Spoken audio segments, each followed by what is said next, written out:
Insurance isn't one size fits all. That's why drivers have enjoyed Progressive's Name Your Price tool for years now. With the Name Your Price tool, you tell them what you want to pay, and they'll show you options that fit your budget. So whether you're picking out your first policy or just looking for something that works better for you and your family, they make it easy to see your options. Visit Progressive.com. Find a rate that works for you with the Name Your Price tool. Progressive Casualty Insurance Company and Affiliates. Price and coverage match limited by state law.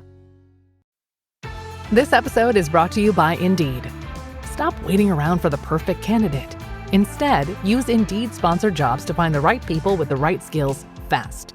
It's a simple way to make sure your listing is the first candidates see.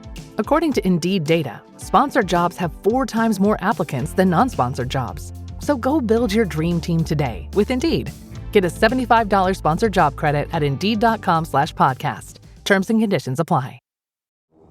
Can you fly this plane and land it? Surely you can't be serious. I am serious. And don't call me Shirley. Live from the basement of the YouTube headquarters, it's the Stacking Benjamin Show.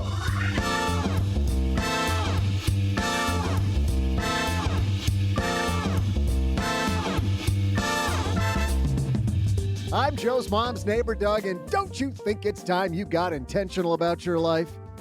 Man, I'm having some PTSD because that sounds exactly like Joe's mom. And then she'd say something like, no grown man eats Lucky Charms at 2 p.m. God. At least she might have a point. I'm getting to it. If you think you should be more intentional about your life, this is the show for you. And that's why we intentionally invited the host of the Candy Valentino show. You're not going to believe this. It's Candy Valentino. And she's focused and ready to help you afford to be more intentional from Afford Anything, Paula Pant. And finally, the guy who is intentionally focused on purpose from earnandinvest.g. And of course, at the halfway point of this podcast, we'll pause for my absolutely heartwarming trivia. And now a guy who's always intentional about the weekend, it's Joe Saul-Sehy.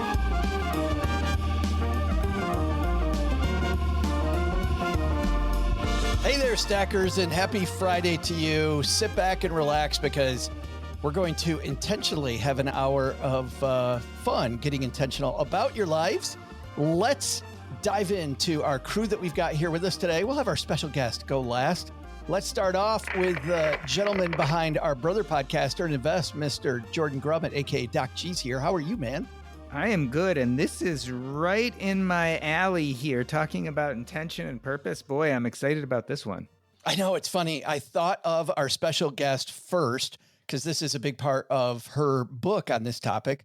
But then I thought second about you. I'm like, oh my goodness, Doc G has all this. You very intentionally, by the way, at a point in your life, decided to change gears. I did. From living the life of a very, very busy doctor to being a podcaster, author, public speaker, and, you know, all that important stuff. And Joe, you thought of me next, but you contacted me last because I heard about this recording yesterday afternoon. So I don't know about this thought of me second. I think that says more about me and my organizational skills at this very moment than it has to do with you. Of course not. And the woman who is in Manhattan intentionally, got intentional about living in Manhattan, Paula Pant is here. How are you? I am doing great. I love intentional living. It's a topic that I intentionally try to talk about. So I am intentionally on this podcast. You intentionally pay a ton of money in rent every month. I sure do. I intentionally, very intentionally pay a lot in rent.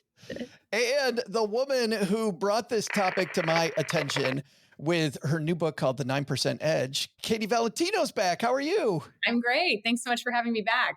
In the 9% Edge, you're talking mostly to business owners though, right? Yes, business owners, entrepreneurs, some investors. I will link to our first time that you and I chatted because we had such a great discussion about your amazing background, all the stuff that you've been through and becoming an entrepreneur yourself. What does the 9% Edge actually mean, Candy?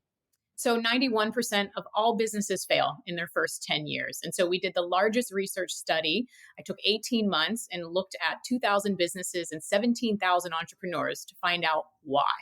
And so the 9% edge are the tools for you to get the edge to be successful in business, because oftentimes what we hear about on social media or from some guru actually isn't going to create a sustainable business. Because if we don't build a business with intention, if we don't build a life with intention, one day we're going to wake up and realize that what is this that I just built? And you're actually going to be living in a cage as opposed to a life of freedom. So we talk about how to build more revenue, how to create more profit, and eventually how to have ultimate freedom in your life.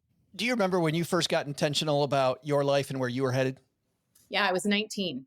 I was 19 years old. I started my first business. I had a 6-week run rate that I got an SBA loan. And this was back in the late 90s when women were only allowed to get loans without a man's signature for about 8 years at that time. So it was a really rare thing. And I realized that I watched my dad work so hard my whole life. My dad was a mechanic. My mom cleaned houses. And so I was intentional about building a business that I could exit. I learned a stat back then that less than 2% of female entrepreneurs ever broke $1 million in revenue, top line revenue. And at the time, less than 0.05% of female entrepreneurs ever got their companies acquired. So I said, check. That's what I'm after. And everything I did in the start of my business was in order to be able to make work optional by the time I was 40, which is what I did. What's amazing is when I was reading about that story, the part that impresses me most about that is not about, I'm after the $1 million of revenue. I'm after this, to build this amazing company, this amazing life for myself. It's that you had 6 weeks to do it, like to just to get off the ground. And as you know, Candy, like every single time I've seen somebody's business plan, anybody's plan, they're like, oh yeah, I've got enough money for 6 months. We're going to get this business going in 6 months. And I think every time I've told people like triple that number and you're good. Yeah. So 45 days, 7 employees, no college degree, no corporate background. And I had to figure it out and no backup plan. Like this was it. So I think what happens though, is when you make promises to other people, you call something out of yourself that you didn't even know that you had. And that was a gift that wasn't something of my planning. I felt it was divine. I told these 7 people that I'm going to give you a position, that I'm going to pay you. And it really caused this like other version of me to make sure that I was not going to fail these people. I may have failed myself. I don't know. But when I promised these other people that I was going to provide for them and they left their job to come work for me, and they were all older than I was, twice my age, that I had to show up. And I think there's something about leverage that's really beautiful, that when your back's against the wall, we tend to figure it out as long as we don't give up. And really, that's the first part of the intention of how I started. I just can't imagine like offering somebody a job and thinking, I got enough to pay you for just 6 weeks. So we're going to make it. But you're right. You set it out there to the universe and you're going to go get it. And that's what we're going to talk about today. Being very, very intentional. You know what else we're intentional about here, Candy? What's that? We're intentional about telling all our stackers that our Friday shows are brought to you by State Farm. How about that, huh? Awesome. If you're walked right into that, Candy. If you're a small business owner, it isn't just your business, it's your life. Whatever your business might be, you want someone who understands. That's where State Farm Small Business Insurance comes in. State Farm agents, they're small business owners too, and know what it takes to help you personalize your policies for your small business needs. Everybody sing, like a good neighbor, State Farm is there. Come on, we've done better than that. Talk to your local agent today. All right, we got Candy Valentino here, Paula Pant here, Doc G, aka Jordan Grummett's here. We're talking intentionality. We've got just a couple more sponsors that make this podcast go so that it's free for you. We're going to hear from them and then we're off and running. Dell PCs with Intel Inside are built for the moments you plan and the ones you don't. They're for those all-night study sessions, the moment you're working from a cafe and realize every outlet's taken, the times you're deep in your flow and can't be interrupted by an auto update. That's why Dell builds tech that adapts to you. Built with long-lasting batteries so you're not scrambling for an outlet, and built-in intelligence that makes updates around your schedule, not in the middle of it. Find technology built for the way you work at Dell.com/Dell PCs. Built for you. In business, there is no room for guesswork. Every shipment matters. Every deadline counts. And when you're trying to keep operations running smoothly, the last thing you need is uncertainty. That's why reliability is at the core of USPS Ground Advantage. From the moment your package is first scanned in and moved through a secure, nationwide network, aiding in a timely and accurate delivery. You get near real-time tracking so you can keep up with your shipments. And with affordable upfront pricing, there are no hidden fees or surprise surcharges to throw off your cost sheets. It all adds up to predictable deliveries you can depend on, because knowing your logistics are handled lets you focus on everything else, your customers, your team, and the future you're building. Visit USPS.com/Ground Advantage to start shipping with confidence. USPS Ground Advantage. We mean business.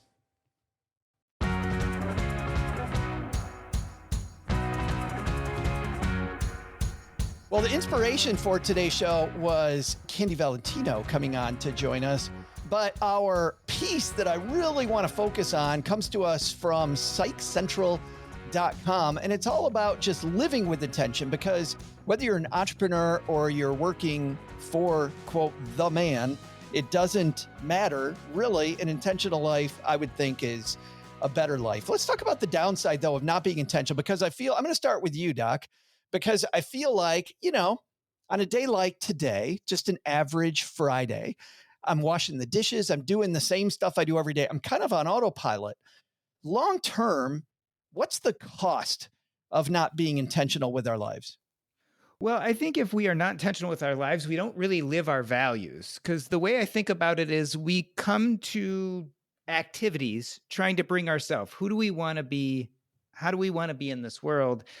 And so we take our values and we translate that into action, which I call purpose. It's doing things that are important to you, that light you up.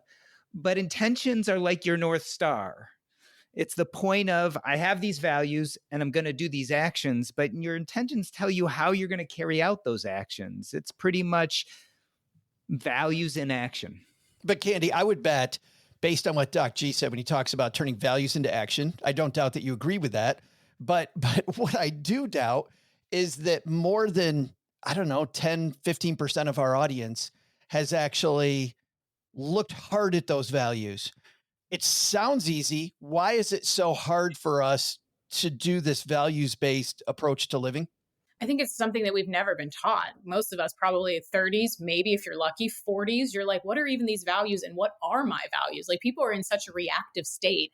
It's like the work to pay bills, to just figure out life. Most people don't even remember when to put their garbage out. It's like, talk about intention. That's such a foreign concept. People are just trying to get by. And let's be real, having intention in life is also a little bit of a privilege. Like, some people are just trying to figure out day to day, they're like, what do you mean intention? Like, I'm just trying to figure out how to put food on the dang table. So I think we have to be cautious when we talk about it, that there is a real cost to it. However, regardless where you are, you can start to have intention. And if you're not where you want to be, it's because of lack of intentions. So if you're in a business that you hate, guess what? You didn't build it with intention. If you're in a relationship that sucks the living life out of you, you weren't intentional about how you built that relationship. So if anyone listening or watching right now is like, I'm not really where I want to be, this is the time for you to really double down, because the cost is for you to build a life that you don't want. And we live in a society, in a world that has so much opportunity. And sometimes all that opportunity is actually disguised as distractions. So you have to be very careful with what you start to place your focus on, so that you don't end up building a life that you don't love. I feel that based on what Candy's saying, Paula, that, we talk about compounding interest, right? We talk about investing, like the compounding effect of not being intentional. I'm hearing Candy say it can be every bit as bad as, the upside effect of compounding interest on intentionality. Yeah. Well, I mean, the beautiful thing is that the compounding works both ways. So if you are unintentional about your life, then that compounds, and over time you go deeper and deeper into a life that you are not intentional about, that you do not like. You have more sunk cost behind you there that you have to then untangle. But the opposite is also true. As you begin the slow process of building a more intentional life, taking those small actions that start to get you out of it eventually compound over time. On a day-to-day level, it might feel like nothing, but when you look back after 5 years, it's just, you don't even recognize where you are anymore. And I love, Doc, what Candy's saying also about the privilege of being intentional. Because I remember when I was in my dark days with money, I'm like, oh, this intentionality sounds great, but I got to put food on the table. I'm on this, I'm on this escalator to hell and I don't know how to get off. But also to Candy's point, I feel like it doesn't have to be, you talk about big P purpose and little P purpose. When you talk about this idea of living your life, I feel like there's also big I intentionality, which is I'm going to redesign my entire day. And what it talks about in this piece, which is maybe it's just taking a long walk with your spouse because movement and quality time are priorities.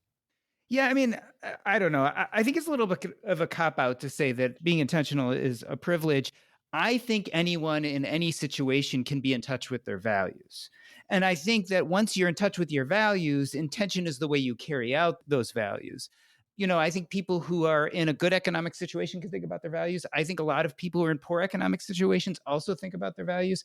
And the way they walk in this world towards purpose, which is all action-based, is directed by intentions. And so you can know what's important to you, and then you can try to act that out in the world by having that intention. Whether you're successful or not doesn't really matter. It's that you have the right intentions.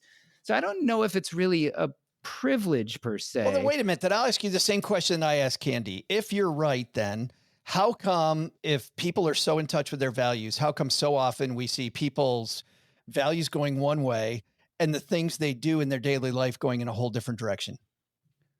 Oh, well, I think a lot of people aren't intentional about their values. I think knowing their values is something that anyone can get in touch with. And I think if you're willing to then take those values and be intentional about carrying them out, I don't think having money or not having money, again, I don't think it's connected to privilege. I think a lot of people either A, don't put the time and energy into understanding their values, or a lot of times it takes a lot of energy, right, to take those values and use intention to turn it into a purposeful life, right? So purpose is about actions and it's about present and future. And a lot of people don't have the energy, interest, or feel they don't have the time to actually live a life of purpose. And so in order to do that, you have to know what your values are, and then you have to be intentional about carrying out those activities that reflect those values. And that's what purpose is. And so I don't think there's anything keeping us from doing this other than the fact that most people are either afraid to think about it or have convinced themselves that they're not sure what it is.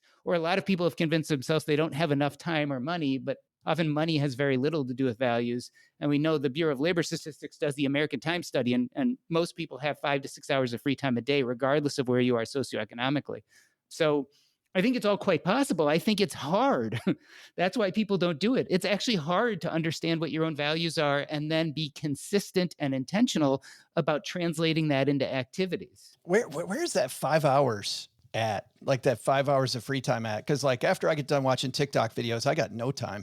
Yeah, exactly. And interestingly enough, the studies show that people with a lower socioeconomic class tend to have an extra hour. So really, you're talking about 6 hours for people who have less money. Wait a minute, you're saying have more time? Yes, people who are actually higher socioeconomically tend to fill their time more with activities. There are more emails to respond to, more phone calls to make. Trust me, some of the busiest people we know are business owners, right? These are the people who are working 70, 80, 90, 100 hours a week. People who are struggling in lower socioeconomic classes, not all, but a lot of them are working, let's say, 40 or 50 hours a week. So it's a big difference. And this has been proven. I'm not making this up. It's actually, been studied. Paula, Doc says that we may just be afraid. Do you think we're afraid? Oh, yes. I think being afraid is natural and is normal. The challenge is, what do you do not in the absence of fear, but rather in spite of the fear? Candy, it's funny because as Paula said that, I'm thinking about business owners and business owners fighting that fear. If you also think people are afraid, I mean, how do you overcome that fear, especially in business? I just can't imagine walking into your place of business, having these 7 faces look at me and knowing that in 6 weeks, I might not be able to continue to feed them. Yeah. So I personally I don't feel that it's fear. I feel that they don't have the information, right? It's the tools. It's not so much the idea of intentions. And actually, I feel like we got a little off topic because we were really talking about values as opposed to just intention. It's intentional living, which is just more on purpose, which you can do even if you don't fully understand your values, which I certainly didn't at 19. I was just trying not to be poor. That was really the number one thing. But I was still able to build a life and a business and a portfolio with intention, right? Even though I didn't fully understand my values. And so I don't necessarily think, in my opinion, that it's fear. I think people don't know what to do with this. They hear topics like this and there's a lot of platitudes of like, well, what is purpose? I'm just trying to get through the day. I'm trying to raise a family. I'm being a single mom. All of these real life things that people have to struggle with. It's like not so much the fear of doing it. It's what do I do? Like, how do I do this? Okay. Doc says I need values. Well, where do I even go to figure out what the hell my values are? And then once I do, how does that actually tie into intention altogether? So I do personally think that they're two separate things and they're two separate topics. And you can actually have values and not live with intention, and you can live with intention and not have values. And so we see that a lot in the business world. So I think it's more about the tools. Ideas are not going to change our life. It's the implementation and execution of the idea that will. So how can we empower people with more tools on knowing what to do? And I think it's all about the power of the pause. They need the 1/2 of 1 second to pause and stop and identify that they may have a pattern that has either been caught or taught in their environment. They are running now like a computer and they have the script. And to take that 1/2 of 1 second before your subconscious kicks in and has you do this one thing, because you're a ball of our habits, and see, do I really want to do this? Do I really want to live my life like this? Do I want to live where I want to live? Do I want to be in the house that I have? Do I want to be with this person? Do I want a family? Do I not want a family? Taking time to pause. I think there is so much power in the pause, and we have so much activity and noise around us that people don't get intentional about pausing to figure out what they want to do, let alone figure out downloading some values-based thing and seeing which ones apply to them. Like, that's a whole separate topic, in my opinion. But it's like, let's take a look at where you are and if this is really where you want to go. That's the first step. Identify where you are to see if you even want to be there. We got to know where we are in order to know what we're doing, where we're going, and what we're building. I do think it's a separate podcast, and we're not going to continue on that line, but I do think that intentions aligned with values is definitely the way to go. But I love this idea of lining up our intentionality for the day by taking that pause. Give me some of those ideas of some of the things you're talking about. You talk about, like, when I referred to watching TikTok videos, taking a pause and going, is this really the best use of my time? Is that what you're talking about? I'll give you one question. So if they get nothing else from the rest of our time together, just this one question. Does this decision, does this action, does this habit take me closer to the life I want to live or further away? Does going out and getting blackout drunk get you closer to being a billionaire, or does it get you further away? I started to see Doug's head go up and down. Yes. Blackout drunk. Yes. Right. Sorry. Like that one filter to just pause and ask yourself, because we are all on this auto program that we have been running on these scripts for so long. And we make a lot of decisions from limiting beliefs and things that we catch in our environment or things society tells us we can or can't do. So it's really pausing to say, is this actually getting me closer to where I want to go, or is this further away? Because once we identify those decisions are what's going to create our habits, and those habits is what creates our reality. So it really starts with the decision first. We're going to talk about that in the second half of the show, because we're going to dive into exactly what we do. There's some tips for intentional living in this piece. Obviously, our 3 contributors today have some tips for you as well. But before we get there, we have the most important part of the show, probably, which is where we have this year-long competition between our 3 frequent contributors, OG, Paula, and my mom. And mom doesn't do stairs, doesn't really care about trivia. So today, Candy, you get to play on behalf of mom. Doc, that means you're going to play on behalf of OG. And Candy, playing on behalf of mom. That means we've got some good news for you and some bad news. Do you want the good news first or the bad news? Always the bad news. Well, the bad news is mom isn't winning, and she's not that happy about it. She's in second place. She's got 11. OG has 16, and we're getting close to the end of the year. So mom needs to make a run. So no pressure, Candy. All right. But mom's got to get going. And the other bad news is Paula is only 1 behind you, which I think, Paula, might be. Is this closer than you've been to second place? It is unusually close. Normally, I'm so deep into last place that they need a separate scoreboard to see how. It's like you've got number 1, number 2, and then like way over 12 there, miles away. What? Like on the horizon? There's me. Across the horizon. So it's 16-11 to 10. Paula can tie mom today. Well, we need a question. Doug, you've got one about today's date in history and lots and lots and lots of Benjamins as treasure. What do we got? Sure do, Joe. Hey there, stackers. I'm Joe's mom's neighbor, Doug. And on today's date in history, way back in 1684, when Joe was only 11 years old, Blackbeard the pirate was killed in open hand-to-hand combat by British naval officer Robert Maynard. Blackbeard earned a ton of money, totally fair and square, before justice finally caught up to him. But today's question is this. When they found Blackbeard's flagship named the Queen Anne's Revenge, it was full of treasures. How many artifacts have divers recovered from it? And, hold on, because I know Paul is probably thinking, oh, that's not too bad, I can take a guess at that. But wait, there's more. It was reported that Blackbeard was married 14 times during his life. So, here's our real question. If his treasures were equally divided by the divorce court judges, how many would Blackbeard have retained? If his treasures that they found were equally divided by divorce court judges, how many would Blackbeard have retained? I'll be back with an answer right after I go shiver me timbers for the third time today. If you know what I mean. No, I don't want to know what you mean. All right, Paula is going last. Doc, you are first. Blackbeard, a ton of treasure on that ship. And we're just counting the number of artifacts. I was about to say, but I have questions here because we're counting the number of artifacts, but then do we have to divide it by, you said he was married 14 times and Yes. 1%, one part goes to him. So divide it by 15. Is that what you're really Divided by 15. Yes. Okay. Got it. All right. So how many, I have no idea. How am I supposed to know Blackbeard this apparently kind of not very good at this marriage thing. Yeah, seriously. So let's say, I'm going to make it easy, right? So I'm going to say they recovered 150,000 artifacts. So divide that by 15. So each person, 10,000 artifacts. 10,000 artifacts Blackbeard kept. Candy, you think that number's high or low? Oh, I was going off of wealth is what I thought you were going with. So I was thinking monetary, what he would have been left with. Artifacts. We never did, by the way, when we were researching this, Doug and I, we never got the true amount of money that it was worth, which to your point, that's what we really wanted. So is each coin one artifact? Yes. Each coin is one artifact. Each thing is one artifact. So then I would say it was in the millions of artifacts. So maybe 100,000 per. One. He would remain with 100,000 artifacts, right? Divided by 15. Yeah, I was going to say he'd probably have 1 million, 15 million divided by 5, 1 million. So yeah, I'd go with 100,000.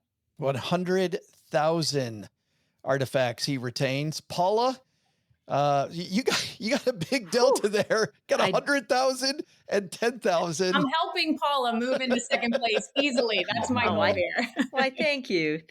Oh, all right. So I've got a couple of choices. I can take the over, I can take the under, or I can shoot squarely for the middle. And whichever one you choose, Paula, at some point you'll start doing the opposite. So I guess I will shoot for the middle and I will say 55,000. 55,000. You're not going to settle up next to anybody. Yeah, no, I typically do, but that hasn't worked. So yeah, try I know, something new. exactly. Clearly what I typically do doesn't do it. Wait a minute. Are you actually applying some intentionality to your trivia today? I may or may not be, Joe. Can't believe it. All right. Who's going to win this? We got 100,000 from Candy. We got 55,000 from Paula, 10,000 from Doc G. We'll be right back. Insurance isn't one size fits all. That's why drivers have enjoyed Progressive's Name Your Price tool for years now. With the Name Your Price tool, you tell them what you want to pay, and they'll show you options that fit your budget. So whether you're picking out your first policy or just looking for something that works better for you and your family, they make it easy to see your options. Visit Progressive.com. Find a rate that works for you with the Name Your Price tool. Progressive Casualty Insurance Company and Affiliates. Price and coverage match limited by state law. What would you do if your online store converted 36% more shoppers? You could take 36% more vacation. Another pina colada? Yes, please. Open a new retail location with 36% more square feet. Fantastic. Hire 36% more help. You're hired and you're hired. Shopify has the world's best converting checkout, up to 36% better than other e-commerce platforms. What you do with those extra sales is up to you. Switch to Shopify today at shopify.com/listen and get a $1 trial. Shopify.com/listen. often. Did you know Fast Growing Trees is America's largest and most trusted online nursery with thousands of trees and plants and over 2 million happy customers? Whether you're planting fruit trees, adding privacy, brightening things up with flowers, or bringing in houseplants, Fast Growing Trees has it all. Even better, they can help you find options that are right for your climate, your space, and lifestyle. Click Order Grow. Every plant arrives healthy with the Alive and Thrive guarantee straight to your door. So if you're ready to get planting, this is the moment. Right now, they have great deals on spring planting essentials, up to half off on select plants. And listeners to our show get 20% off their first purchase when using the code WWO at checkout. That's an additional 20% off. Better plants and better growing at fastgrowingtrees.com using the code WWO at checkout. Fastgrowingtrees.com, code WWO. Now's the perfect time to plant. Let's grow together. Use WWO to save today. Offer is valid for a limited time. Terms and conditions apply. Go to growingfasttrees.com for details. Doc, you started off with 10,000, and I think both Candy and Paula said way too low. Well, I don't think so. Based on their numbers, I think they think you're way too low. How you feeling? You know, it all depends. I mean, for instance, collecting 1 million artifacts is not easy, but if there are 500,000 coins in one place and they pull them all out, maybe it could be. So I have no idea. I'm sure, Candy, I was going to say, that must have been exactly what you were thinking, Candy. That's where I was going, because I was trying to think of the currency back there and what type of, artifacts would there be, with gold being the currency. I was thinking that, okay, he's had to have at least probably 500,000 in gold coins, if not more. So if not, I will have totally overshot this. Well, we will see. It wouldn't be the first time. Doc G's usually the one that overshoots, and he's our low guy. I'm usually off by, a multiplier. So, Paula, you feeling confident? 55,000? I'm feeling baffled. It's such an odd question. I mean, thank you. even by the For standards, yes, even by trivia standards, this is a particularly oddball. So I have no sense, even if the question had been how many artifacts, I have no sense of what that number would be. And then divide by 15. I mean, how do you get married 14 times? Wouldn't you get to like time number 3 and go, I think I'm bad at this? Maybe I should get some intention. Yeah, learn my values. Maybe. Exactly. Where was podcast back in those days? Apparently Blackbeard left his device back on shore when he was out at sea. All right. Doug's got the answer. The answers are locked in. Doug, who's going to win this thing? Hey there, stackers. I'm podcasting pirate, and yet the guy everyone thinks of as their knight in shining armor, Joe's mom's neighbor, Doug. While Blackbeard may have been a smart sailor, apparently he was pretty bad at staying married, or he just really liked the honeymoon. Anyway, he went through that ritual 14 times. So when Blackbeard's ship Queen Anne's Revenge was found, it was chock full of treasure. How many of these treasures would Blackbeard have kept if he had to share them equally with all of his wives? Well, our answer is, I'm not going to tell you straight away, but what I will tell you is it was 83,334 less than what Candy/Mom thought, 38,334 less than what Paula thought, and 6,666 more than what Doc thought, because the correct answer is that Blackbeard had over 250,000 artifacts in his ship, and if he kept 1/15 of them, he would have had 16,666, making Doc G our unbelievable winner. That's my time this year.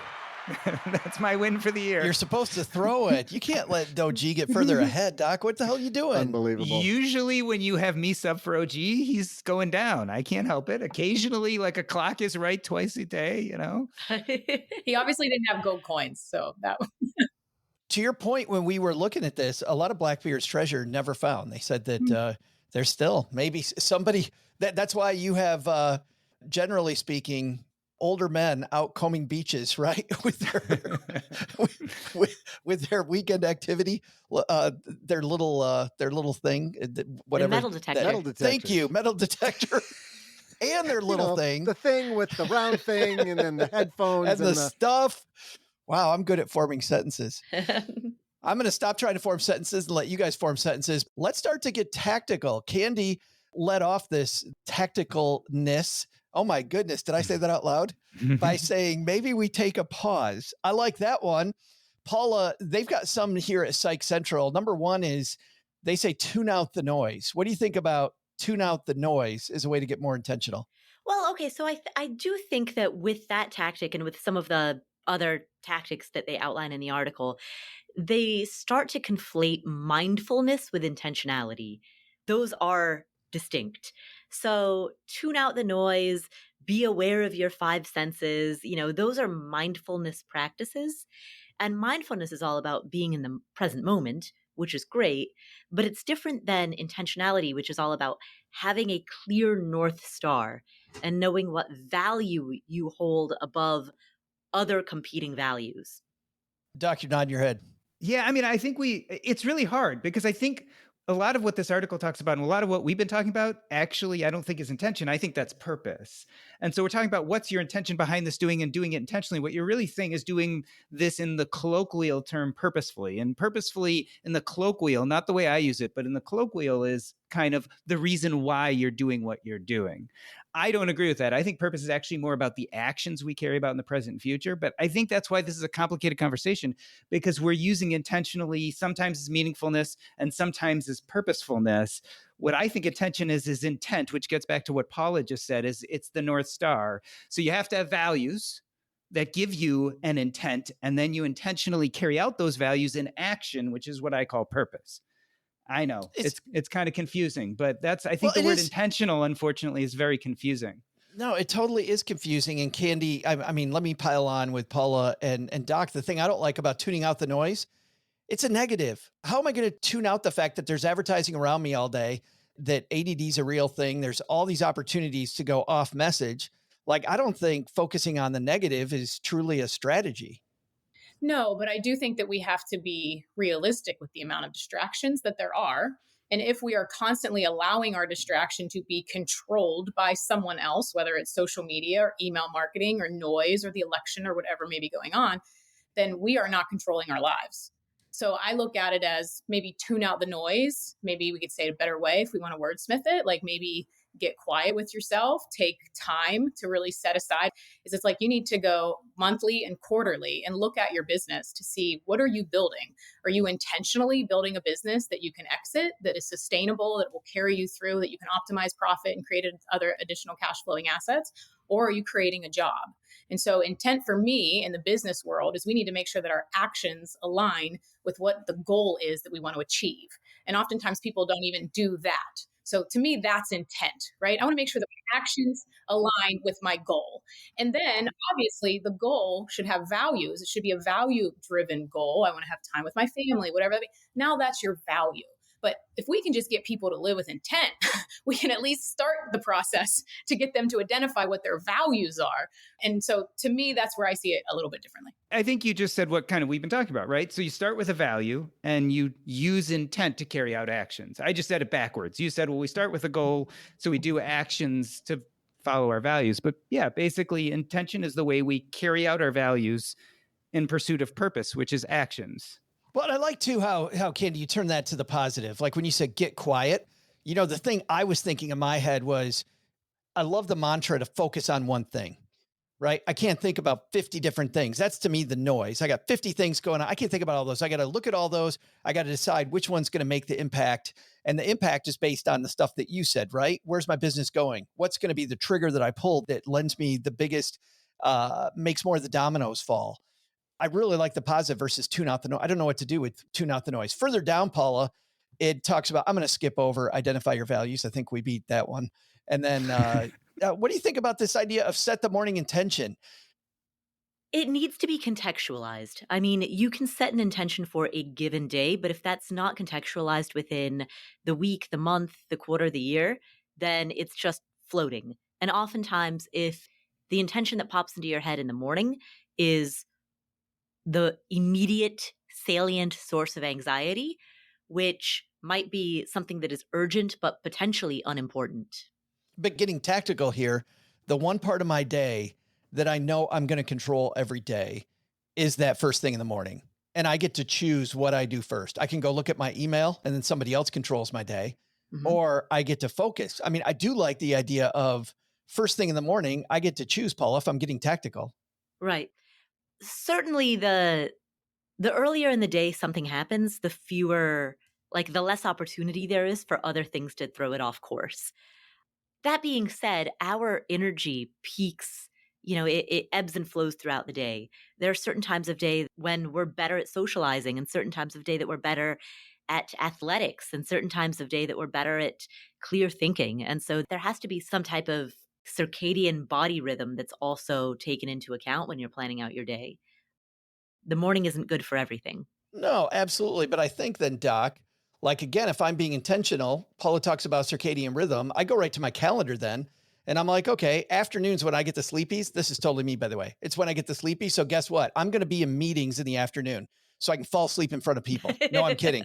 So I know that I'm awake and my body just responds because I'm in a meeting, right? So the sleepies don't happen in mid-afternoon if my butt's in a meeting. Also, then I think about my workout schedule and trying to adjust that rhythm with my workout schedule. It seems, Doc, we could take our calendar then and be intentional about our calendar. This is kind of an offset of the morning intention. Yeah, again, I think it gets complicated when we're talking about the different version of how we're using intention. I guess the way I would look at this is, for instance, I can wake up every morning and my intention can be to be a healthy person who takes care of my body. And so the action I can do to do that is I can go run a few miles. Now, the intention carries out the action. I could have the intention of looking really good so I could score lots of dates. That's not really like connected Blackbeard to my, that's not really connected to my values. So that's an improper intention, or not an intention that serves me. But if I want to do it to be healthy, then that's the appropriate intention to start the day when I go on my exercise, if that makes sense. Well, the next one on here then, Candy, is to refocus. And when I think about refocus, I think about what you said earlier. Somebody who's just starting out, they're juggling all these things, a full-time job, they want to be an entrepreneur. Like, refocusing, I think, has got to be a big part of getting intentional. I mean, not even refocusing. I think it's just focusing, like getting clear about what you want, reverse engineering that goal backwards so that you can achieve it. But I make this super simple. Get 3 non-negotiables. Like, rather than, oh, if you do this, maybe this is your intention, or maybe, this might be the wrong value. But what are just 3 non-negotiables? 3 things that no matter what, you have to achieve today in order to push that monthly, quarterly, or annual goal, or do whatever it is that you want to do in your life. And if we can do that, 3 things every single day, that's 90 things that you're doing moving forward every single month. That's the compound effect to really help you achieve whatever it is that you're after more easily. Candy, sticking with you in this piece, it says to create small shifts. Think about small shifts versus thinking about big shifts. I don't know. Is that just because people are afraid to make the big move? Because in my life, when I just said, screw it, I'm making the big shift, like that's when the massive change happened in my life. Well, I think the big shift can help you get the courage to start, but it could be overwhelming because you don't know what to do next. It's like having that decision to take the next step without having to look the entire staircase. I think the small things stacked over time, of course, is what's going to compound. And it's more about taking the next step. Like, I see entrepreneurs wanting to start, wanting to build a business, or somebody wanting to create wealth, right? And it's like, oh, I want to have a $10 million portfolio, but they don't even have $10,000 saved. How do you just do the first thing? You can't go run a marathon tomorrow if you never ran the first mile. So I think if we can start with a small goal, because a lot of wealth building, business success is all behavior and it's all habits. So if we can start with something small and we can achieve it, then we can stack on that small win. And eventually those over time, just like the small investments or the small decisions or the small deposits in your relationship, those stack and compound in order to give you the big wins. Now I see that business has never been easier to get into, but it's harder to sustain because of so much competition. If we can focus on the end of what we want to build, but just take the next step towards it and realize that you don't need to understand the whole plan, I think more people would sustain success long term. That is a truism I think a lot of people forget, which is that if the barrier of entry is low, then competition is immediately going to flood in. And so you're going to have to work your ass off to rise above that tide. Which to me, by the way, is the reason why getting into multi-level marketing is so difficult and wrong for most people. I think on one hand, it's just another sales avenue, but I think because any moron can do it, people start focusing on the wrong things. Hey, Paula, you don't have to work. This is going to be really great. It's not about selling a product. You don't have to work. And the reason people say that is because the barrier to entry is so low. This piece asks a question, Paula, I'm going to ask you. Is intentional living always comfortable and calming? No, because sometimes following that North Star means that you are necessarily saying no to other things that you also prioritize, that you also value, but you simply don't value those things quite as highly. When you're directionally pointed towards one very specific North Star, like the one thing that's great, you have to say no to a lot of things that are good. And that can feel bad. Well, let's talk not for a second to business owners like we have so often in this podcast because Candy's here. But let's talk to even in the 9 to 5, Paula, getting that next raise. I mean, you've got a course on negotiation. Mhm. Like even then, being intentional about what you want, it sounds like you got to be comfortable being uncomfortable. Right, exactly. And in the context of asking for a raise, I mean, when you think about that conversation, it is a multi-issue conversation. You're not just discussing salary, you're discussing salary, benefits, vacation days, sick days, combination of in certain jobs, combination of working remotely versus working in person, if that's applicable to your role. You're talking about a huge number of issues. And so gaining ground in one given issue often requires, in some cases, giving up ground, sometimes significant ground in other issues. But if there is something that's important to you, you move heaven and earth to make it happen. Even if that means you have to move jobs, change roles, find a new employer. Like if there's a specific thing that really, truly matters to you, then you make some deep sacrifices in order to carry that to fruition. I'd like to get all three of your take on this because, I mean, this is for anybody that wants to answer, but I think focusing on the things that you're going to get rid of is a mistake. I think that it's much more the things kind of fall away. If I'm very intentional, the things that don't meet my intention then tend to fall away. Am I wrong there? I mean, I think you have both levers, which is wonderful. Paula? So I feel a little bit yes and no about that because on one hand, I agree that if you are hyper-focused on something, then it simply, that hyper-focus crowds out the time, the cognitive bandwidth, the energy that you could direct elsewhere. That being said, we live in a noisy world that's full of distractions. And so sometimes you'll be offered, opportunities. I'll give you just a very small, somewhat insignificant example. A friend recently asked me if I wanted to go shoe shopping together. If I had absolutely nothing else on my plate, yeah, I would love to. But frankly, it's not a priority. If I need new shoes, I can order it online in 5 minutes. I like being barefoot. Oh. Yeah, exactly. I walk the streets of Manhattan barefoot. But when in that moment that she asked if I wanted to go shoe shopping, it sounded like fun. And so I had to be really intentional about, would that be fun? Yes. Is that my North Star? No. That's interesting though. But if you value the friendship, if that's part of your value, then you're going to meet her someplace else doing something. Then I would imagine that's an activity that's more headed in the same way you want to go. Yeah. I mean, a shoe store is going to be open until, let's say, 8 p.m. versus if we wanted to get a late dinner. It's the type of thing, because when the time of day, right, when you do something matters as well. We talked about circadian rhythm and we talked about when you have your best energy for working. Not all 24 hours a day are equal. Candy, I just have one more question that is burning. At the end of the 6 weeks, where were you at financially? I paid everybody. So I didn't make any money, but everybody got paid, and everybody got paid every single year thereafter.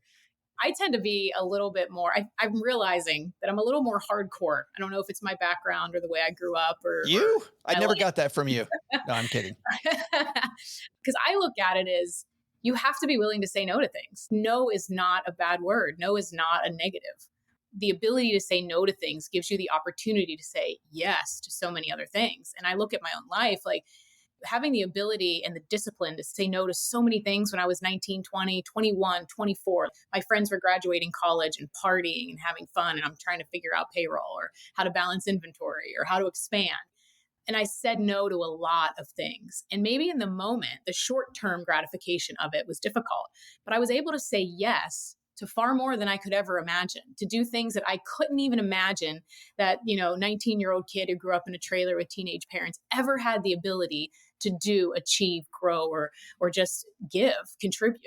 I don't think that no is a bad word. I think that sometimes we have to say no to things in order to truly build the life that we want and for it to be good. Like, I think you should say no to some things so that you can really say yes to whatever it is that you want. And the only way that we'll ever truly expand is from elimination, from not doing some things so that we can really fulfill our purpose and our vision and live with intent. But if you're saying yes to all of these $10 decisions, like, you're never going to be able to get truly where you want to go. So you're saying you're not going shoe shopping either. Is that what you're trying to say? No, and my friends would not ask me. It's a long way of saying I'm not going shoe shopping. So don't ask Candy. That's the big thing. I think that's a great place to leave it. And I'm so happy everybody got paid too. That was burning the entire episode. Yes. And they all lived happily ever after. And now I feel much better. Let's talk about the amazing work that all you guys are doing. And we'll have Candy, our special guest, go last. Paula, what's going on the Afford Anything podcast this fine pre-Thanksgiving week of shows? This fine pre-Thanksgiving week. Well, of course, every other episode features Mr. Joe Saul-Sehy. That guy's brilliant. Where we answer questions that come directly from the community. So that is available on the Afford Anything podcast. And we recently, earlier in the month, had a 3-part series with Dr. Brad Klontz, the financial psychologist, where we did a deep dive into 21 harsh truths that will help you get rich, or, the converse of which will keep you poor. It was a 6-hour interview that we chopped up into 3 different episodes. So we did that. We had the Mad Fientist on our show. He reached financial independence when he was in his mid-30s. Many people, when they reach financial independence, become work optional, but he retired. He actually left his software. He was a software developer. He left his job. He moved to Scotland with his wife. They recently just had their 2nd child. And so he talks about, he's 42. He's been retired for 8 years. And he talks about what life is like as a 42-year-old retiree. Now he's got a 2-year-old and a newborn. Wow.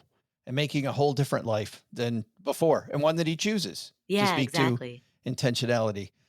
Jordan, congratulations on your win. I can't believe you won the trivia contest today. It's amazing. Candy, this is a once-in-a-year thing that you are present for. You have no idea. I'm glad I could help. This is Doc G's unicorn moment. What's going on at Earn and Invest, my friend? So at Earn and Invest, we just dropped an episode with Frank Vasquez, and we were talking about modern portfolio theory, the efficient frontier, and not looking necessarily 100% at returns, but looking at risk, seeing how we can minimize risk, moderate returns slightly, but generally have better outcomes. Frank is well known for thinking about having a safe withdrawal rate of 5% or higher. So he's really talking about getting the most out of your retirement portfolio. It's so funny how often Frank and I are on the same page. I've been talking about that on Paula's podcast. Joe, you've been in my ear. That's why I decided to have him on, because I've been hearing you talk about it so much. I'm like, I need to talk about this more. So I had Frank on because he's kind of like your know-it-all uncle who can tell you exactly how it is. And so that's why I wanted Frank on the show. Wait a minute. So you've heard me say it over and over. So you invite Frank on? What the hell's that about? Well, Frank actually specializes in risk parity. And we don't really talk about risk parity as a portfolio management and asset allocation style, but he has a lot to say. And, risk parity is interesting because it says things like, hey, invest in gold. And a lot of people, especially in our community, are like, what are you talking about gold? You don't need gold in your asset allocation. Joe specializes in parity too, but his has a D. It totally does. And that's at the Earn and Invest podcast, where finer podcasts are. And a woman who has a podcast of her own, and she's on the coolest network ever. Candy, I don't know about you. I can't stop calling it Westwood One. I can't refer to it as the Cumulus Podcast Network, but the Candy Valentino show people can listen to. Yes. And we talk all about how to grow your business, grow your wealth, how to create more freedom. And just launched the 9% Edge, which is the life-changing secrets to create more revenue for your business and more freedom for yourself. And December 17th, we actually have a workbook that comes out, a planner. So that, again, I always say ideas aren't going to change your life. You got to implement and execute them. You got to take action. That's where it's going to come from. So I did just that. I created an implementation guide that people can read the book and then they can apply the book and really set up to have their wealthiest year yet. It took us over a year to put that together. And so I'm really proud of that. And that's something that we're doing. But yeah, Candy Valentino on the Cumulus Podcast Network. Where the finest podcasts are, like Afford Anything and the Stacking Benjamin Show. Well, congratulations on joining us in the podcasting world. As we were backstage at a time, I was like, Candy, what the hell are you doing? This is a bad idea. You didn't tell me, Joe. You were supposed to tell me. Paula, you should have told me. Someone needed to give me a clue. But now we're glad you're here with us. And it is fun. It is great that we can all talk intention today. I think, Doug, you got it from here, man. What should we have learned on today's show? Well, Joe, here's what's stacked up on our to-do list for today. First, take some advice from our special hardcore guest, Candy Valentino. Remember that awesome thing she said? I mean, I'd totally say it, Candy, but it means more that they coming from you. So what was that? The thing that you said earlier? Oh, well, I'll give you the last one because it's probably the hardest. Be willing to say no to things now so that you can truly give yourself the ability to say yes to more things that you can ever imagine. Yeah, that's pretty much exactly how I was going to say I think some of Blackbeard's bride should have said no. Like they should have asked a few questions like, how many times have you done this before? But anyway, sorry, Doug. Second, I still can't get over how touched I was when Paula said I was her North Star about living your life with intentionality. Can you say the thing about the North Star again, Paula, and how I'm like, yeah, just say that thing again. You know, I said that sometimes in order to pursue the North Star, to pursue that which is great, you have to give up the good, and that feels bad. Give up the Doug, you mean? That's what we're really talking about. Bad. Sorry. Yeah. But the big lesson? Speaking of pirates, how the heck does Joe's mom get away with pirating away all the brownies? I think it's time this crew crawls out of the bilge and stages a mutiny. Who's with me? Thanks to Candy Valentino for joining us today. You'll find her podcast, The Candy Valentino Show, wherever you're listening to us right now. We'll also include links in our show notes at stackingbenjamins.com. Thanks to Paula Pant for hanging out with us today. You'll find her fabulous podcast, Afford Anything, wherever you listen to finer podcasts. And finally, thanks to Jordan Grummett, a.k.a. Doc G, for joining us. You'll find his latest book, The Purpose Code, How to Unlock Meaning, Maximize Happiness, and Leave a Lasting Legacy, wherever you buy books. This show is the property of SB Podcasts, LLC, copyright 2024, and is created by Joe Saul-Sehy. Joe gets help from a few of our neighborhood friends. You'll find out about our awesome team at stackingbenjamins.com, along with the show notes and how you can find us on YouTube and all the usual social media spots. Come say hello. Oh yeah, and before I go, not only should you not take advice from these nerds, don't take advice from people you don't know. This show is for entertainment purposes only. Before making any financial decisions, speak with a real financial advisor. I'm Joe's mom's neighbor, Doug, and we'll see you next time back here at the Stacking Benjamin Show.